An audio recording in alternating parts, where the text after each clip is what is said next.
welcome back to another episode of the Startup Junkies podcast. Whether you're listening to us wherever you get your podcast or you're watching us on YouTube, thank you for tuning in. This is Caleb with the Startup Junkie team, joined by my usual co-hosts, Jeff Amerine and Davis McEntire. Happy Bourbon Friday. Indeed. Bourbon Friday. We got an awesome panel here today. Excited. So this is actually a special edition. Ensemble cast. Yes, ensemble cast. It's like Ocean's 13. 2, 3, 4, 5, 6, Ocean's 7. That's it. We are joined today by folks from Wright, Lindsey, Jennings, and the University of Arkansas's Office of Entrepreneurship and Innovation. We have with us Meredith Lowry from Wright, Lindsey, Jennings, Sarah Goforth, Executive Director of the Office of Entrepreneurship and Innovation. I hadn't had enough of my beer yet to be able to speak properly. You get much better. Yeah, Yes. Thank you. Exactly. We have Judy with Wright, Lindsey, Jennings, and Cari Humphry from the Office of Entrepreneurship and Innovation. Cari Jo, I'm sorry. Cari Jo. You actually, am I supposed to be calling you Cari Jo? No, you're actually not. I love this. I'm starting now. No, it's university setting, and I can't get rid of it. So everyone calls me Cari Jo. We can call you Cari CJ. Jo. If you want CJ. You sound like my dad, but yes. Well, that'd be Cari Jo in the show notes. Yeah. Welcome. Thanks for joining us, both here and in person. I think this is the first time we've ever had a hybrid episode. We have Judy, who's joining us virtually, but kind of right here with us. We can see you, Judy. Yeah. Hi, Judy. Can you hear us? Can you hear us? You all look great. I think all she sees is the blank. That's her. Well, thank you. Welcome. I see a white screen. Well, we can see you, and they can see you, hopefully. Well, welcome to the show. Thanks for having me. I'm so excited. This is my first Startup Junkie podcast. I'm also chairman of that fan club. I don't know, Jeff. Let's discuss. I was on forever ago with the original publicity rights discussion. But that was, 2015, right before the first version got killed. But yeah. That would have been back in the Michael Eisman and maybe even John Kaju. Oh, the OG. days. I think Michael was there. Yeah, it would have been. Yeah. Wow, ancient days. Yeah. Better hosts many years ago. So you're supposed to be asking questions. Yeah, absolutely. So I believe the topic of our conversation today on the podcast will be centered around name, image, likeness, and the impact on university as far as student athletes go. Do y'all want to speak to kind of how that came to be over the last, year, 2 years, 3 years? I think Judy actually knows it best because of her relationship with Coach Pittman. Well, I know a little bit about NIL. Give us the lowdown.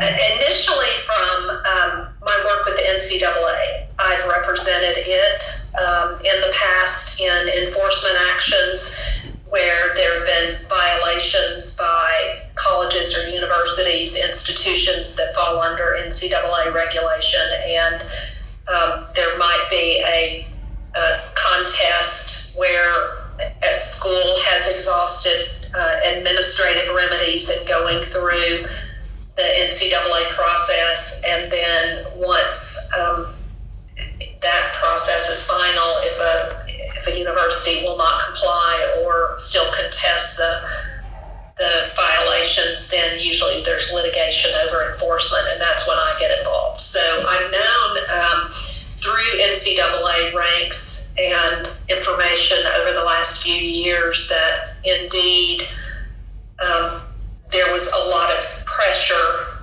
out in the real world for athletes to be compensated for the use of their name, likeness, image, which has come to be known, the NIL, but it means a lot more than just their name and an image of them or a photograph of them. It's all of their being. It's their voice. It's anything that they do that can help promote themselves and a business or company. And that pressure ended up escalating this summer when legislatures through the winter and spring enacted statutes in their own states that permitted athletes to capitalize on their name, likeness, and image. The NCAA felt internal pressure, and because some of the states' statutes and new laws were going into effect this summer, the NCAA put out an announcement that in fact it was in the process of visiting the issue and would come out with a statement within the next couple of weeks. And it did in fact do that in June, announce that it was setting aside its prohibition for athletes to capitalize on their NIL while they still had eligibility left in the collegiate ranks. That went into effect on July 1, which coincided with a couple of state statutes that also began July 1. Interestingly, the Arkansas statute was to go into effect on January 1 of 2022 and still does go into effect, but our athletes and businesses determined, I guess, individually and collectively for themselves that despite the fact that the statute did not go into effect until January 1 of 2022, that because the NCAA regs were negated or set aside, that they could go ahead and begin the contract this summer. Additional guidelines that our statute, the Arkansas statute provides, will go into effect on January 1.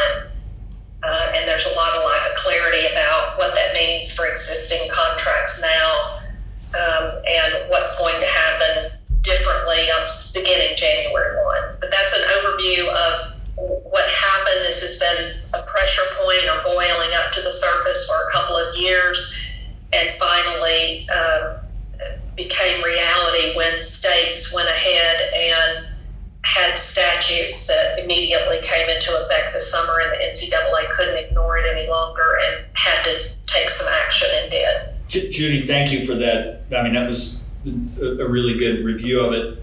Getting back to kind of maybe the motivations, and I'll speak from a layperson standpoint, so feel free to correct me. It strikes me that there was a general concern that college sports, particularly the big three sports, football, baseball, and basketball, are big business, gigantic business. The colleges, particularly the tier 1 colleges, make millions and millions and millions of dollars every year. And aside from scholarship, there's been no historic compensation opportunity for the students. Was the driver to the change, in your judgment or in reality, based on the feeling that those athletes were being exploited? Was that the main driver? What's your take on that? And anyone jump in on that?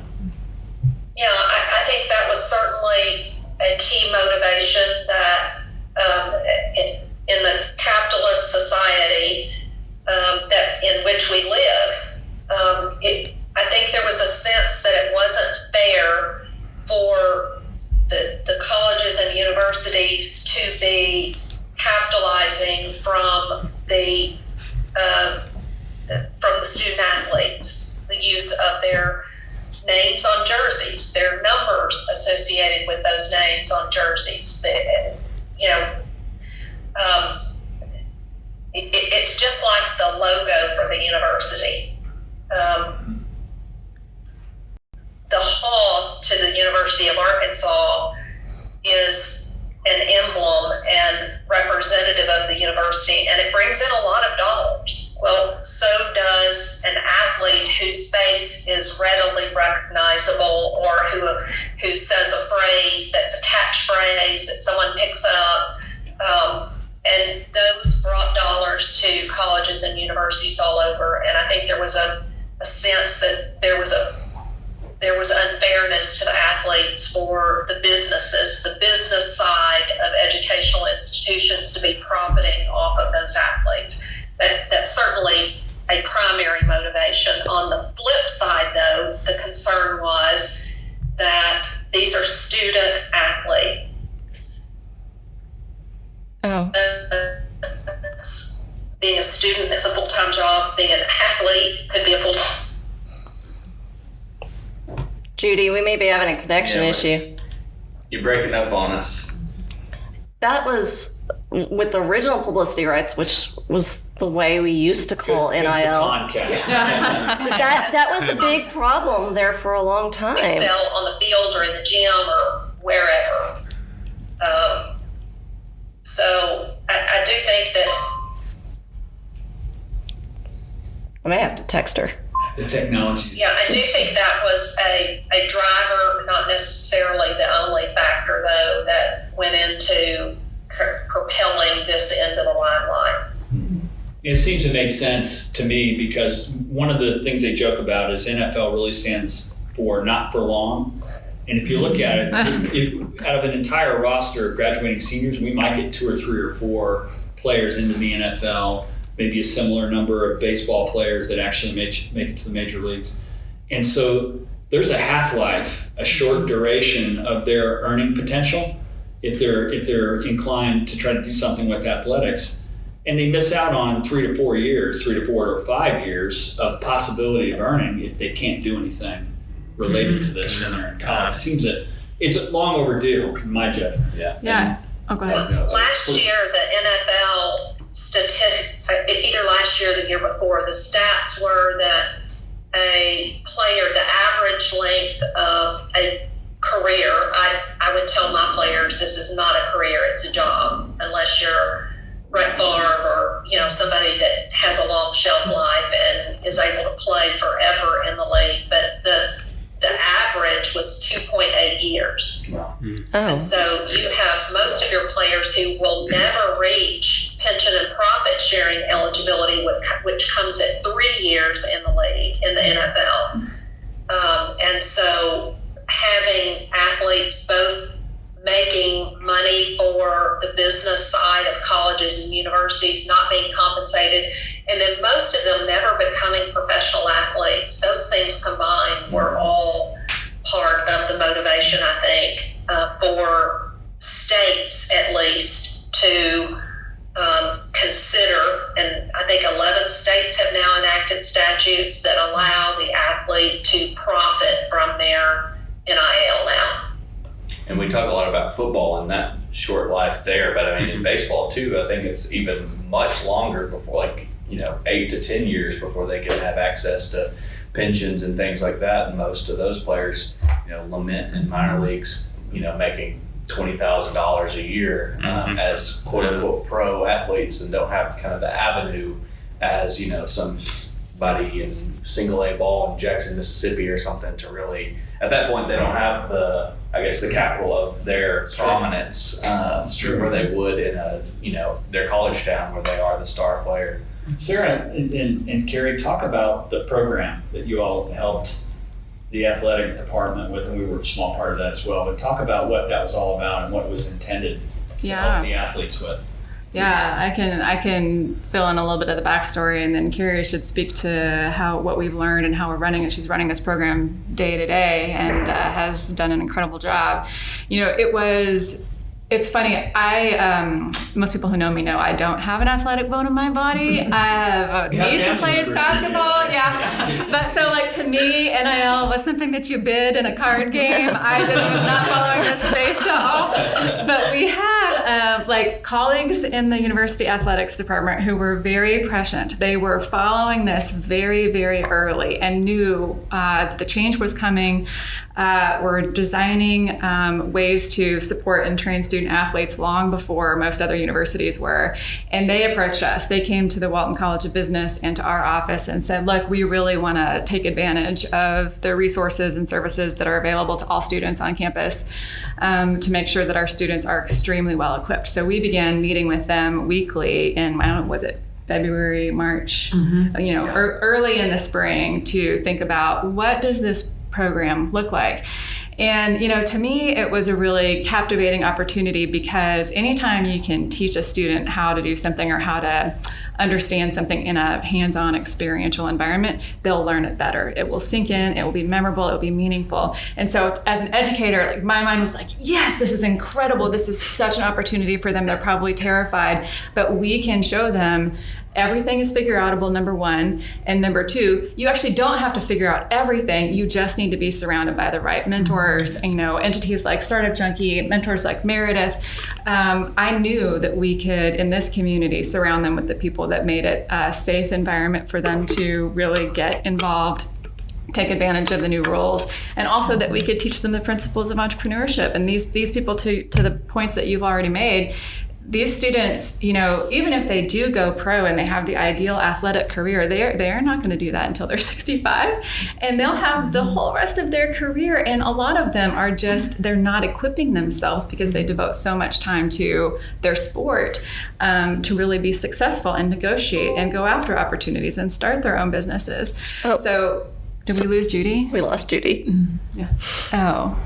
You keep Sorry, going. keep Okay. going. I didn't mean to interrupt you. So we really latched onto it as an opportunity to reach a new population of students. And the last thing I'll say is, having spent a lot of my career in media, as you noted, Jeff and Caleb, it was a confluence of factors that led to this change. But I think it's impossible to overstate the importance that the rise of social media and influencer marketing overall played in this. Because 20 years ago, it wasn't possible for any old student to go out and get sponsorship deals. Today, any student can, not just student athletes, any student can build their brand and cultivate themselves as an influencer, get sponsorships if they decide to take that path. So what had happened in collegiate athletics was, because of these historic rules, suddenly there's this population of students that are forbidden from doing something that every other student on campus could do. Mm-hmm. And so that's not fair, it's not right, and people were starting to see that alongside all of these other changes. And so we've actually now expanded our thinking to what can we do in the NIL space that's not just for student athletes, but that reaches all students and partners them together. So I'll let you talk about the program if you want to. Yeah. I think we, came into it realizing that we needed an education on NIL from our office. But strategically, our office is, partnerships on campus are what we look for and where we feel like the kind of magic happens. So I think it was a really exciting opportunity. And I know Sarah for a while was just sitting in her office reading as much as she could on the subject. But we, our passion in a more deeper learning and understanding, because our passion is primarily for the student and their success, not just these 4 years while they're a student athlete or less or more, but beyond that, just as we've all mentioned, they're not going to be forever athletes, or if they are, it's a very rare occurrence. So, but to give them,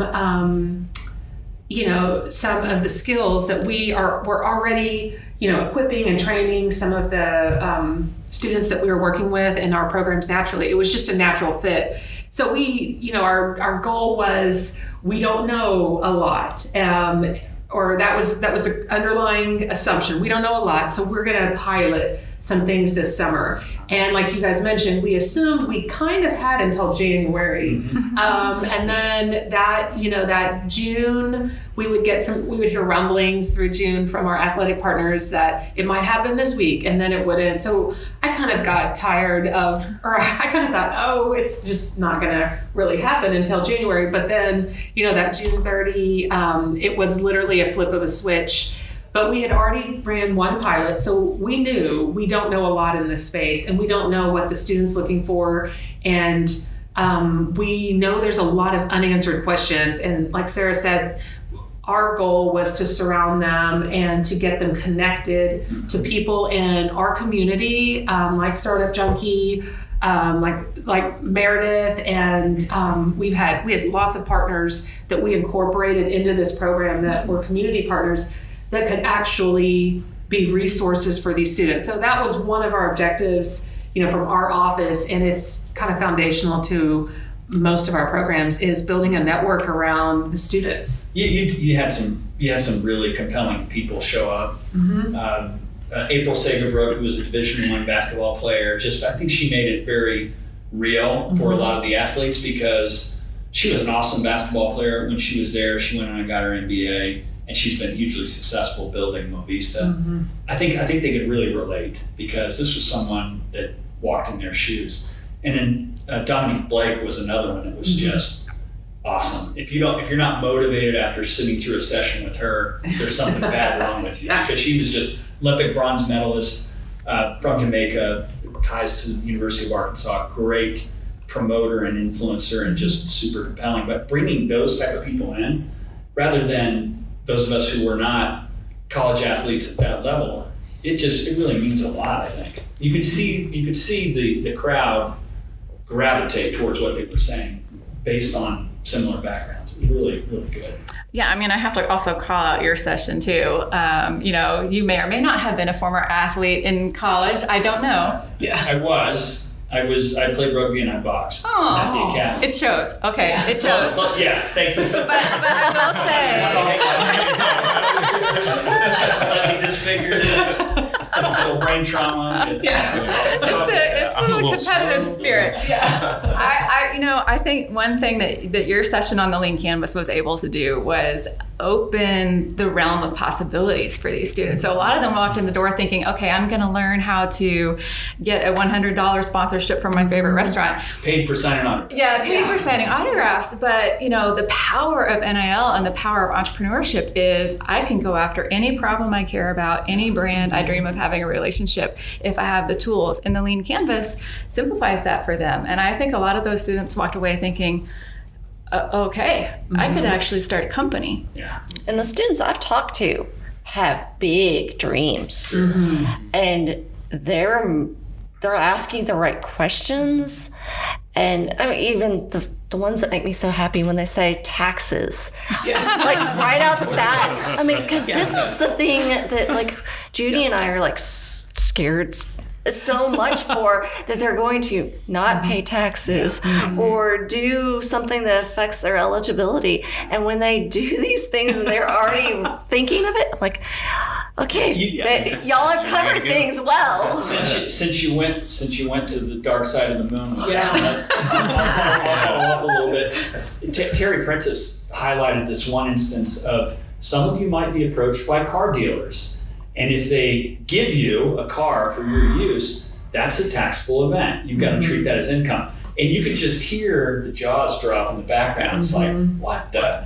Really? Because there's no money associated with it, but there's value conveyed. So you got a taxable event against which you have nothing to pay the taxes. So I thought that was, I was even sitting there thinking, damn, I never thought of that. Like, that's eye-opening for sure. Yeah, how about that? But it was, you're right. I'm glad he said it, because that's a fear. And absolutely. And I think the key message of all that was not to, and look, athletes are generally not scared, or they wouldn't be Division I athletes, but they need the information so they don't have those areas of not knowing what they don't know. And that was the whole program was good at highlighting some things that I know will make them ask the right questions.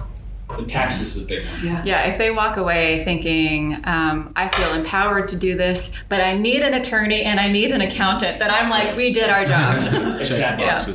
Give them the entrepreneur's definition of bail. Not what some of them may have worried about in the past, but banking relationship, accounting, insurance, and lawyer. If they realize that that's kind of their bench through all that, and start those relationships early, it will keep them out of trouble. You don't want to do any of those things on your own. And I would also, just another kudos to our college athletics partners. They, I think, were the first university to hire someone, and it's Terry Prentice, who is the first student brand development person. That is his title. That is his job.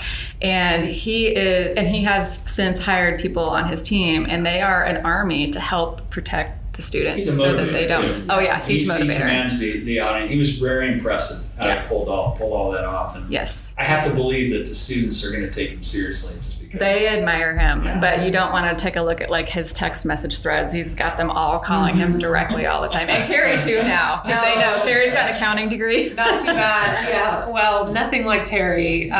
He is a great resource, and I do think it speaks to the wisdom that our athletic office had in reaching out to some resources already on campus, which I think my understanding is pretty unique in how we approached, at the University of Arkansas, this NIL. And I think it's, we talked about motivation for this law, and, we all know that once one SEC school state adopted a law and was going to make it legal. Oh, they all will. We all, yeah, that was where kind of the cards were going to fall. It was just a matter of time because from a recruiting standpoint, we have to stay competitive. And, I think as soon as that first school, probably, and I can't remember, and Judy may know, was that Florida? What was one of the first schools that adopted? It may have been Florida. I think it was. And they started then, I would guess, planning because they knew it was just going to be a matter of time, especially SEC schools, that we were going to have something in place. And then it's just really like, kudos to them for not just checking the box on here's the rules and here's what to do and what not to do, and then sending, the athletes on their own. They just, they gave us, they listened to us and they wanted a deeper experience, and they really, which I find incredible, they really value getting the student athletes connected to other students on campus in some of these opportunities. And they're excited for that, and they're excited to get them connected to mentors in the community, which makes it feel like a family effort. That's actually kind of a good segue, and I'm going to turn around a little bit. We've been focused on the students, and this will be a question for the folks at Wright Lindsey on this one. So we talked a lot about the students. How should the companies out in town, or in any town really across the country, think about the most appropriate and best way to engage for the student and for them, for their brands? What are some thoughts on that from a legal standpoint? I mean, I'm going to say find an attorney that knows what they're doing, because Lindsey. You don't want to be that business that screws up someone's eligibility. I mean, can you imagine how hated you would be? Sure. And so there's just so many parts to that. But yeah, the eligibility is the biggest part. Understanding what the guidelines are and staying within those lines would be a big thing. Yeah. So engaging an attorney is one thing. In terms of understanding how they should even get an agreement, some of these students are not 21, as an example. Oh yeah. So how do you? I've had to deal with that too. So how should companies be thinking about that so that it's something that's binding but also fair to a person that's a minor, maybe not even appropriate to sign contracts? Yeah, we've had to have parents involved of those negotiations and those agreements. I mean, some of the ones I think Judy and I have seen are easy. Like they do not have an attorney.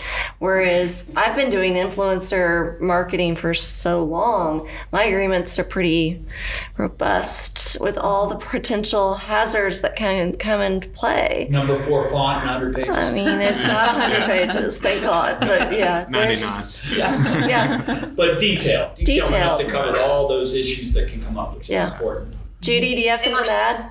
Yeah, in response to your question about the companies, we're doing both company side and athlete side. We represent a lot of businesses that also want to be in the space, want to engage with student athletes, but overarching of that is they want to do it the right way. And it's not simply doing it the legal way. The marketing folks need to be involved as well.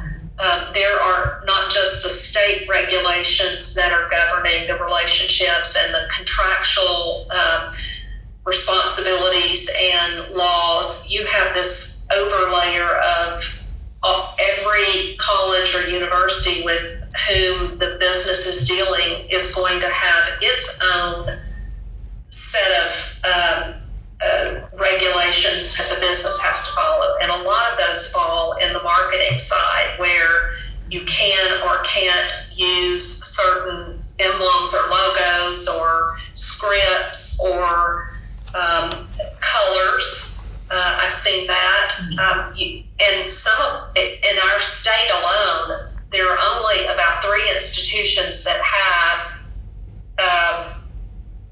really tight regulations, or any I shouldn't even say tight, but any regulations at all about the relationship between the student athlete and that business. And so for a business, you've got to know the legal issues that are out there, the new NIL laws that are out there, just general contract law, as well as what the college or university of that particular athlete requires.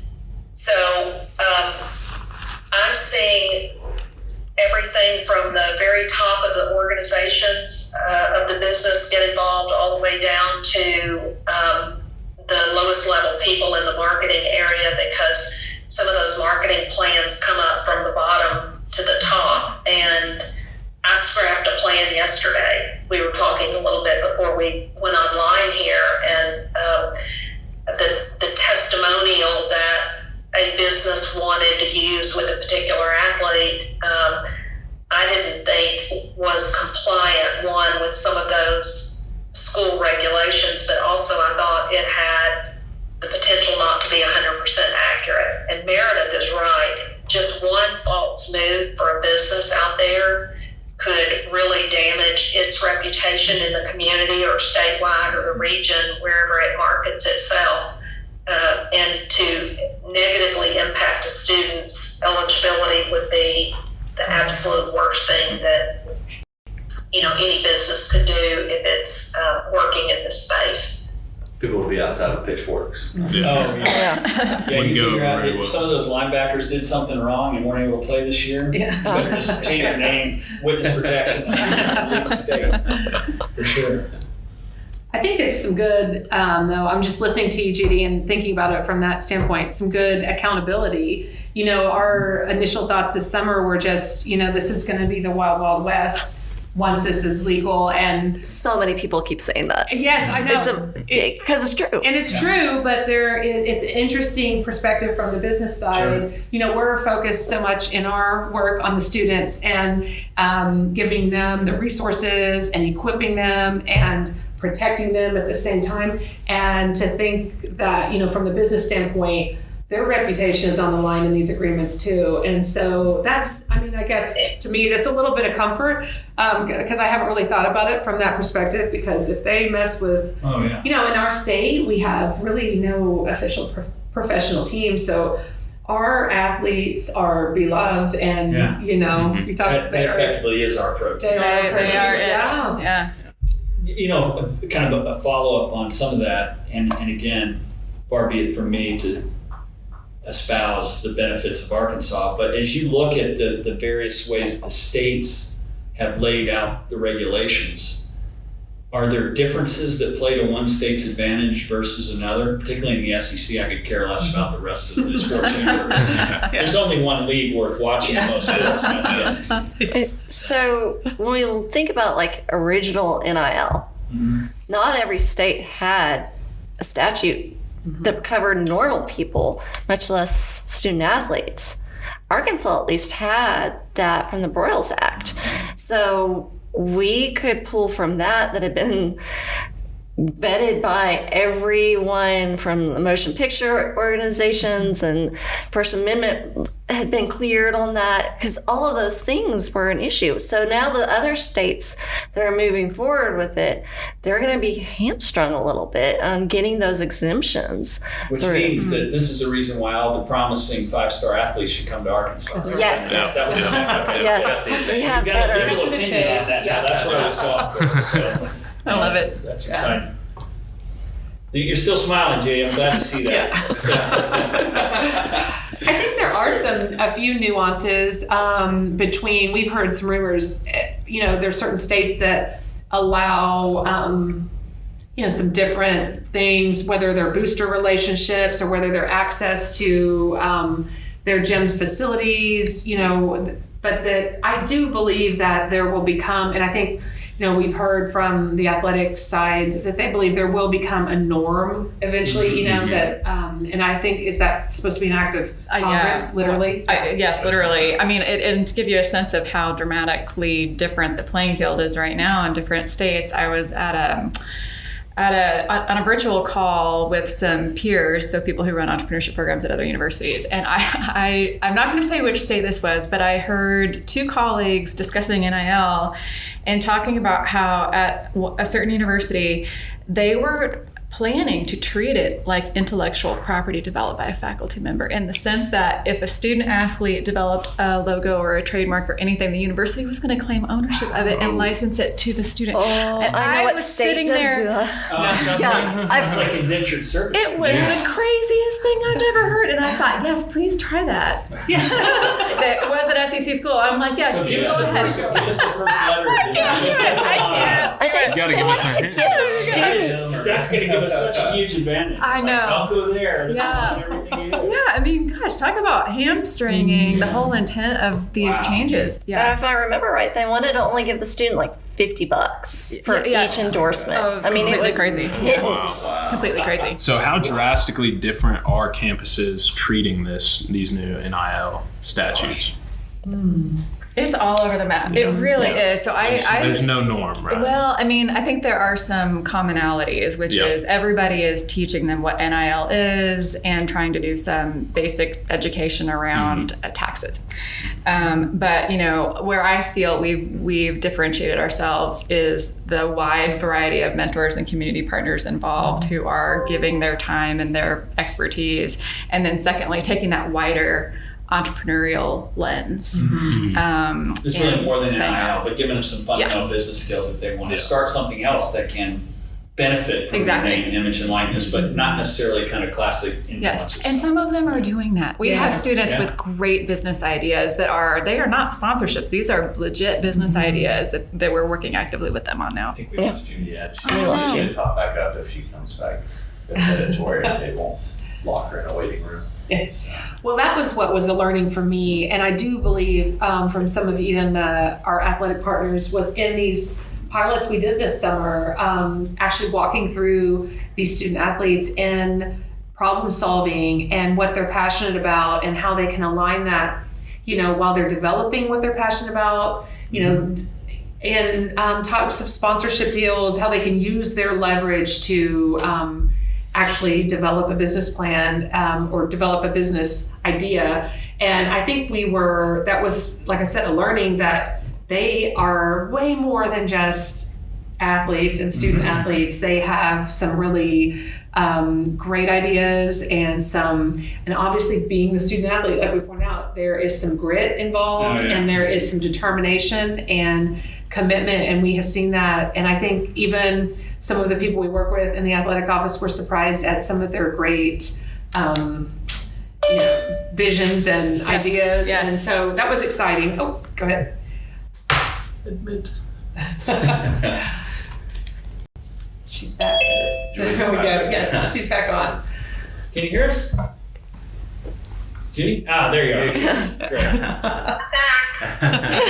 I mean, I'm curious to know, Meredith and Judy, from your vantage point, what are mistakes that you're seeing, either students or brands make? Not necessarily in Arkansas, but just from your The lens biggest overall. one that I see, and I see it daily, and it's not just student athletes, it's every influencer puts out a post and they do not say anything about it being a sponsored post. And for the longest time, the Trade Commission wasn't doing anything about it. But they've got a new chairwoman. I mean, she's intent on making sure things look like they should. And when you've got an influencer posting about some new product that they've been trying, it doesn't look like an ad. And so we have to say it's an ad. And they don't care that people should know that your post is like forever long, that it's truly an advertisement, because we have to go to the lowest common potential consumer, and that's my daughter. I mean, she watches YouTube videos all the time thinking this is like actual content. I'm like, sweetie, that is an ad. You're being sold toys. And so that's the biggest one. Yeah. And I think we're going to see a lot more policing, and it's not just the influencers that are going to get hit. The businesses will get hit first because they're the ones with the money. What's the line on that? So, for the longest time, there'd be product placements in movies. You see various brands and whatnot. But there's not anything in that movie. There's not a subtitle that says, by the way, there's product placements, a little messaging, blah, blah, blah. What's the line? If somebody were to had a YouTube channel and they happen to have some product placement and they weren't talking about it, they just happen to be, for example, something that's What are you trying to tell us, Jeff? Drinking the old soul, which is not a sponsor, but I wish they were. what's the line for the student athletes to understand about that? I mean, product placement isn't treated the same way as just pure endorsement, like saying you should buy this or something along that, or like even as Judy was saying, actually saying something that's more like a testimonial of this is great and it will make you look younger. I mean, you need to be able to back up those claims. So we know the certain things that they'll react to. Product placement, it's always been a little bit more so nebulous. It's almost like the content exists to promote that thing versus like that items just Correct. within the content somewhere else. Yeah. So it seems. And then just from like a consumer level, you mentioned your daughter. I mean, you know, me too. If I see something and it's obvious that that's an ad or that's, you know, some sort of paid endorsement, it's disingenuous if there's not.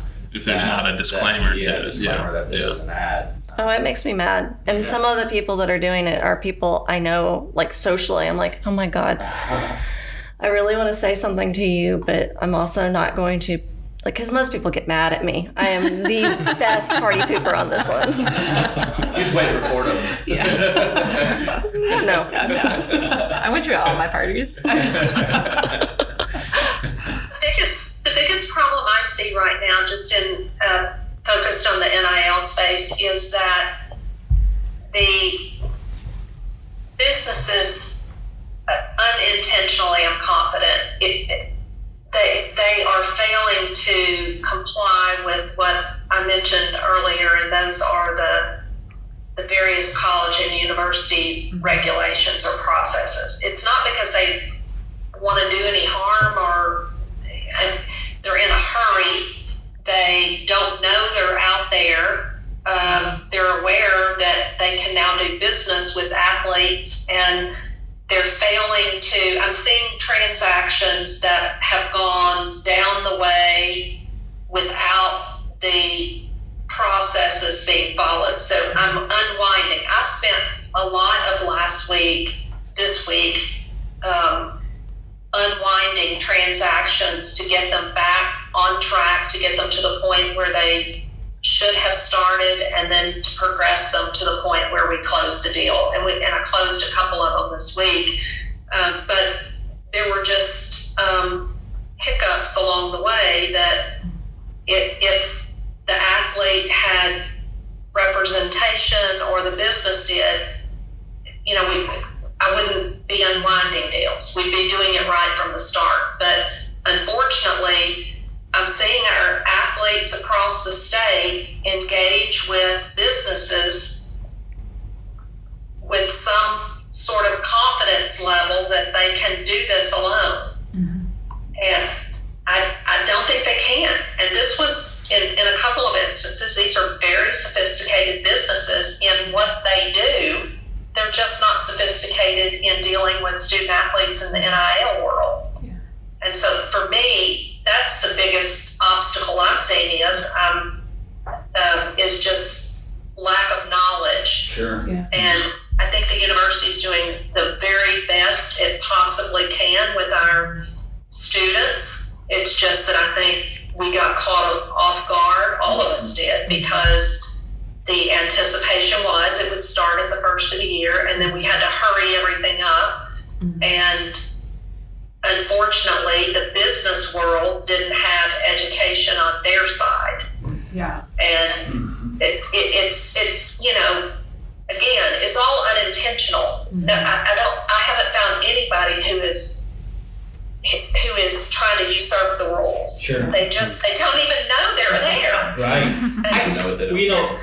To add to that, because I've heard this from the business side, so I've had a few calls from people that have asked, and they're like, what should we even offer? I'm like, I don't know. Yeah. I mean, that's kind of the answer you get, because it's not an established market. There's not something that says, well, if it's a Division I athlete and they've had these kind of accolades and they're this well known, this is kind of, so it is kind of a blank canvas at this point until we get a little more experience. We are building a market per product, per player, and there's so much that goes into that. But one might say, well, just look at the athletes athletes that graduated and who now, they were collegiate, D1 collegiate athletes, and see what they're doing in their world. Well, it's not the same, because we have athletes that are boots on the ground every day. Let's take a sport. Let's say gymnastics. You have all of these meets where the young ladies are competing throughout the season, and so they're right there live in front of everybody. That's a very different market than a gymnast that has graduated and now she's coaching somewhere. Because frankly, there's not really a pro market for gymnasts. I mean, most of the athletes that get accolades in gymnastics are in college. They're younger or they're in college, and once you're kind of past college age, you're almost past your prime. They're not very much longer. Basketball, for instance, you got 30 games. So you have 30 opportunities to market your business with that athlete in a live setting. Prior to that, the athlete was already gone from campus, and so everybody has to remember who that was and the impact that he or she made on campus. But that market value for that athlete is very different, in my opinion, from an athlete that is on campus right now. And so we are creating a market per athlete, per position, per sport, per product. And it's all over the place. One other thing that I thought was interesting about the way the Arkansas law read was that as soon as that college athlete finished eligibility and was kind of released from NCAA, that any of those binding contracts they had for endorsement, support, or whatever were essentially null and void. And it makes sense, because that's when the whole, if they're going to be pro, that's when all those pro agents and different folks would come calling, I suppose. But talk about that a little bit. What are the pros? Is that a good thing? Is that a bad thing? What are your all's thoughts on that? I mean, there's less restrictions after, but some of the main restrictions of like not using the hog and anything, I mean, that's going to stick around anyway. Right. But I mean, my point with this one is just, contract law is contract law. So if I signed up an athlete and said, you're going to do this for 3 years, and all of a sudden 6 months into it, well, guess what? I'm going pro and it's all null and void. It's interesting. That's the way that statute reads. Is I think you've got a release as a student. It errs on the side of the student, I guess. Yes, very much so. Yeah. And it's their amateur versus professional status, and they would assume they would maybe even have different types of agents at that point, is the way it was explained to us. And they're all under Jared McGuire. Yeah. I mean, I think it errs on the side of the student, and it prevents them from making decisions now Long-term, that would really that they can't prohibit get out their of. success long term. The bright side of all of this ambiguity that we're discussing to me is they are going to have to get used to it, because the marketplace will always be changing. And if they are able to look at a situation where there's no fair market value set yet, everything has changed overnight, and see that as an opportunity for themselves because they know how to negotiate, they will have a leg up for the rest of their career, no matter what they decide to pursue. So like, we've taught a whole generation of students the principle of the BATNA. What is your best alternative to a negotiated agreement? Yeah. And they wouldn't have cared before this happened, and now they care and they know it and they get it and they're doing it.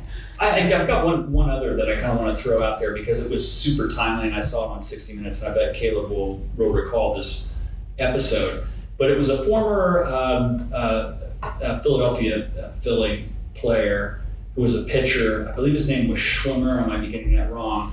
But what he does is he's built a fund, and he'll go out and find minor league baseball players, primarily from developing countries, and he'll pay them a big chunk of money because some of these guys are living in a destitute situation and they kind of need the money up front.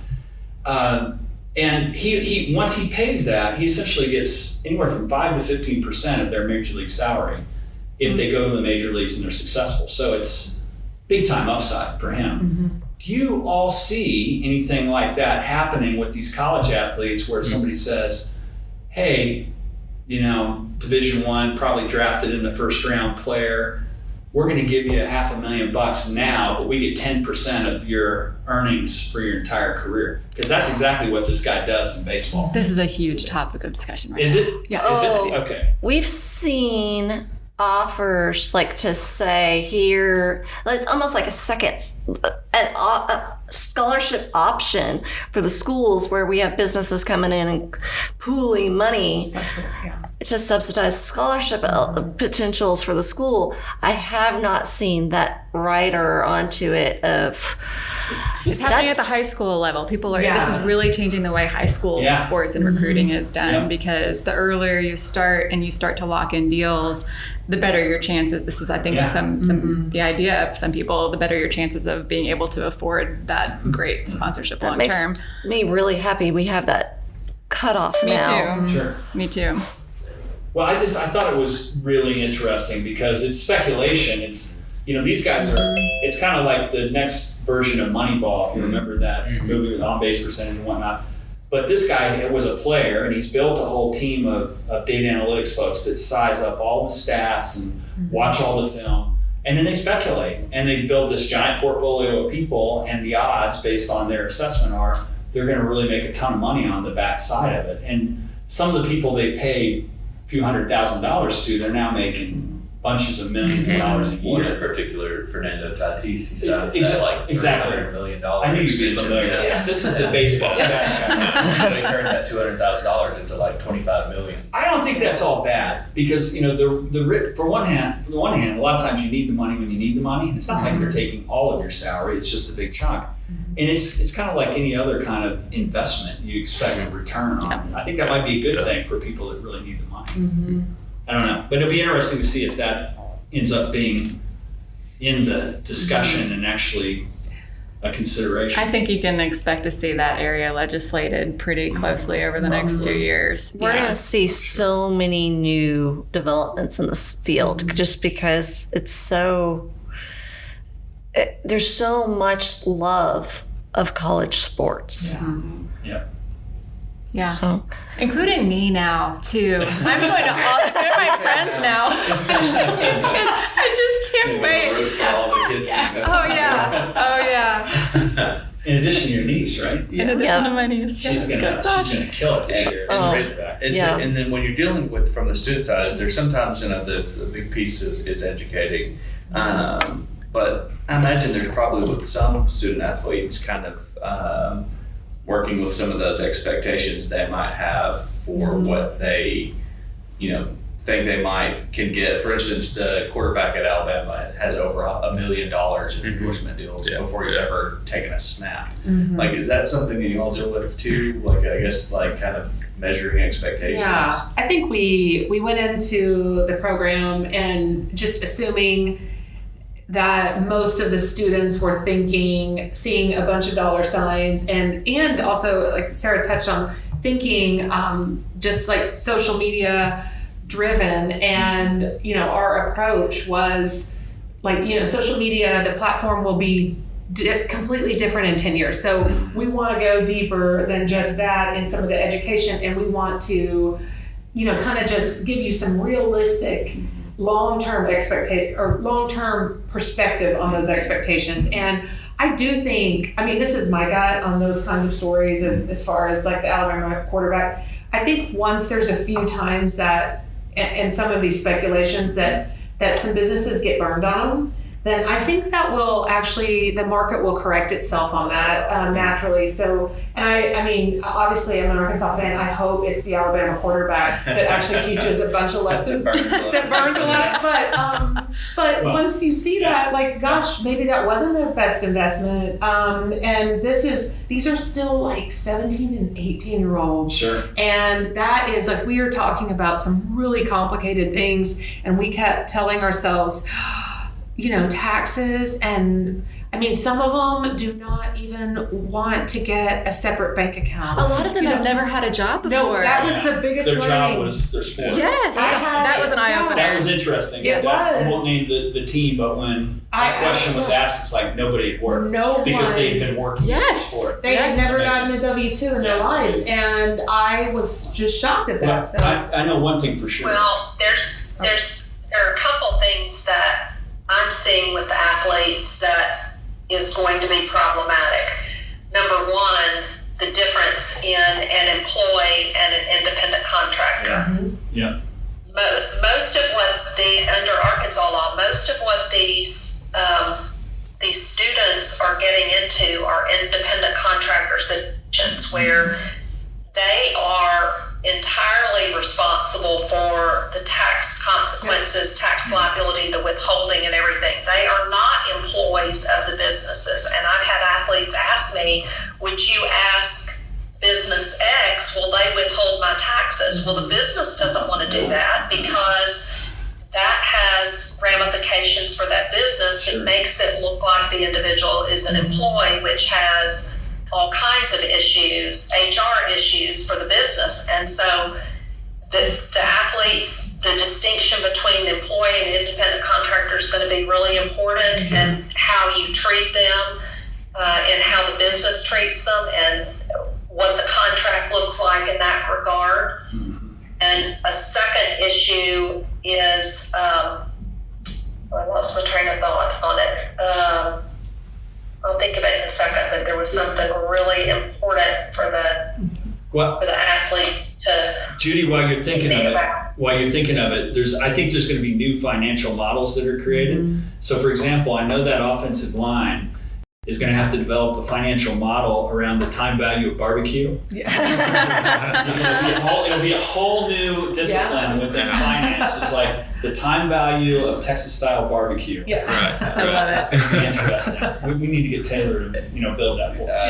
And to just while I'm sitting here like stewing on what you were talking about with the guy that's speculating and giving out huge deals, I could see there being professional teams that reach out to student athletes for endorsement deals and create some sort of line of communication, maybe some sort of That has happened. loyalty. Oh, really? Like I could just see that being like developing some sort of loyalty. So once they are outside that amateur classification, well, they've already had a relationship. I've seen several instances of that. Yeah, I mean, if you do a Google News alert for NIL, you will get 45 news stories a day. Whereas 5 months ago, when we were starting this and I was trying to learn, it was like one story a week, trickle. It is unbelievable how quickly both the number but also the variety of deals has proliferated. I can just see that being a way where those professional teams may not be competitive when it comes to, like a small market team. They don't have the budget of the Yankees, but they can come in with a small amount to an amateur and kind of build some loyalty and develop a relationship there. That's interesting. Which would that impact? I mean, obviously Arkansas law, that's in the players, the student athletes benefit that, if there was that contract or that kind of relationship couldn't go past their, once they're no longer under NCAA rules, then they get to, renegotiate or decide. So I think, but it does build a relationship. Yeah, just like that rookie drafted that's never played for another team. He's more likely to take that sweetheart deal with his home team type of thing. And thinking it builds also like a fan base. So with that athlete, which is interesting based on they're at a school with a good. Another legal kind of question is, given that some of these athletes are pretty high profile, from a legal standpoint, at what point would you all recommend that they begin to think about trademarking their name, anything else that they have? At what point does that whole discussion start? Do you have an hour? Yeah, Cari and I have dealt with this so many times now. It is insane. I just like to soak in everything she says. I'm like making notes. Yes. I think someone needs to talk to me or a trademark attorney as soon as they want to start any thought of NIL, because they're licensing to some extent to other people. I mean, they're letting other people use their name. And so what does that look like? And then also social media. Are they going to have to take down fake accounts or fake domain names? And and also COVID is just rife with all the scams of things like that. So yeah, I think everyone needs a trademark, and clearly everybody else thinks they need a trademark too, because the trademark has record filings this year. Wow, that's interesting. So there'll soon be an even greater backlog in the trademark office. They're not doing anything well to get rid of that backlog either. Yeah, they're all working remote now, so they've got about 40 million square feet that they're not using. Right now. I mean, we have paid attention to what the most common needs are that the students have, and so we've got in addition to the structured flagship program, we have an office hours program that Meredith is an outsized contributor to, let's say that, where, and we're going to be doing this in the student athlete nutrition center every week, all semester long. So they can just drop in and, an attorney who volunteers their time to provide free mentoring is not providing actual contractual services, but they can get a ton of questions answered that way. And they can leave understanding, okay, is now the time? Do I need an attorney? What am I supposed to be asking for? All just kind of having a checklist. Yeah. Something that they can carry off and say, this is all the things I need to think about when I need to think about it. It'd be hugely helpful. Yeah, it's great. We were already doing these office hours. Sarah started these a couple years ago, and Jeff's consistently been one of our providers. Free coffee. Yeah. And I like it. No, it was a fun time at the hub, and we're going to be starting those back this fall. And so this was really natural in our discussions, and one of our learnings out of the summer pilot with these students that, were able to go through the program, that their needs were so different that, it's going to be hard to address them with just one slideshow or with just one podcast, but that we could actually get them, access on a regular basis to a resource we've provided other students for years on campus to answer some of those questions. And so, that's one of the learnings. And then another learning that we're doing, that kind of came out of this summer, that we have found that there could be some value in offering a curricular class that would serve these students, but not just the student athlete, but because the class will be open, we're going to do the second 8 weeks of this fall. And it's just a deeper dive into a lot of this space, but also some of the, problem solving, how to pitch their idea, how to, just form a team around their idea, if they want to go deeper with something. But if they're just, wanting some skills and resources, it would be great for that student too. And so we're targeting some specific, we'd love to have like a real interdisciplinary group. Design students. Business students. Do you think this is going to be an impetus for the sports management program to grow? Yes, no question. Right? No question. I imagine people are going to be running at that because they see the opportunity. Yeah, and to any student listening, this class is called NIL for All. The instructors are Cari, Humphry, and Terry Prentice. Registered today. There you go. It will be awesome. It will be awesome. And I'll make just one point before Jeff land the plane, which would be different. This is different setup today. Absolutely. Thanks for giving me the but I was just thinking about it as we're talking, because I'm trying to listen to everybody, but also like stewing on things that I want to talk about too. But just to the point of you mentioned Meredith about those businesses that enter those contracts, they have the ability to use those trademarks, the likeness, name of those athletes. Since I've been at Startup Junkie, whenever we work with students, whether that's high school up through college age, there seems to be a greater interest in social innovation and social causes and movements with their ideas. That's just increased significantly. I've noticed just in the short time that I've been here. And then I was thinking about an episode of Ted Lasso I watched the other day, where one of the how are you going to connect these dots? Just wait. That's what I assumed. The minister of propaganda is excellent at connecting. So the episode, one of the athletes on the team, they were sponsored by a company that had an oil company that was like causing problems in his home country. But they were under that contract with that business entity they were in that deal together, him specifically and that company. And so it was a big, moment in the show where he, covers up their logo and stuff. So just speaking to the importance of connecting with an attorney, with Wright, Lindsey, Jennings, and having those conversations about what that would look like moving forward before ever signing the dotted line. Yeah, you want those clauses in there about, okay, you actually have to do this, or if you're going to say something about how you don't like oil and you're being sponsored or paid by an oil company, that's probably a good way to be seen, right? Good way. Or in case of oil, you might end up in a box somewhere. Not the better rat. So anyway, so any more thoughts on that one? Because I've got the land the plane lightning round question here. You ready for it? The land the plane? Yeah. Okay, we'll start with you, Meredith. Okay. So we know kind of what we've gone through, and it's been this little bit of a chaotic stew just because of how quickly all the things came together. What's the situation with NIL going to look like in 3 years? Take out your crystal ball and give us a 60-second answer. I think we're going to see more athletes being business minded. I think they'll take more business classes. I think we're going to have so many new startups in Arkansas. It's going to be fun. I'm really excited about it. So you're optimistic, bright future. Very And optimistic. it's actually going to be an economic generator. It's like the start of social media to me. Yeah. This is the next evolution of that. We will see so many new businesses. Judy, what do you think? Next 3 years, what's your forecast? What's it going to look like for NIL and related things in 3 years? I think we're going to have a whole lot of startup junkies. Yes.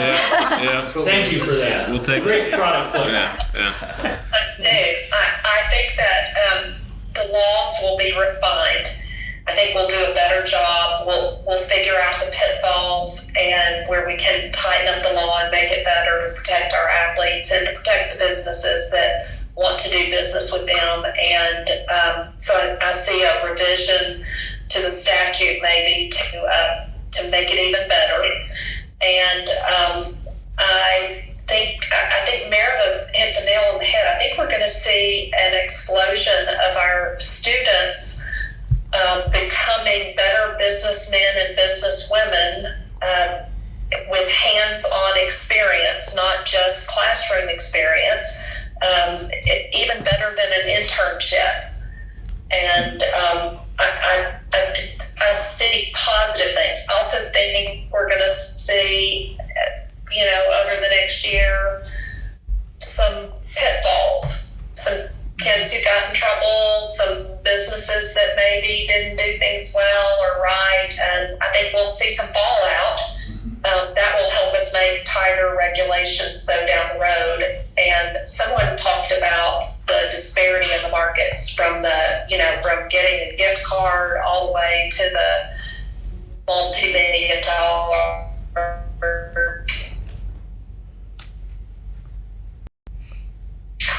transaction. I think we're going to see a market created and maybe kinds of sports that I think will start the parameters of what an athlete should anticipate and can get will be better cemented. Gotcha. Sarah, what about you? I agree with Meredith and Judy's prediction first and foremost about a whole new wave of student entrepreneurs. I also think we will see a differentiation between states that have pro teams and states that don't. And the states that don't will have a recruiting advantage because the sponsorship opportunities are not diluted here. Yeah. Good point. Good point. Great point. Especially when all of our sports are headed towards being in the top 10 in the rankings. That's right. Exactly. We're here to kick everyone's ass in the next 3 years. Cari, what about you?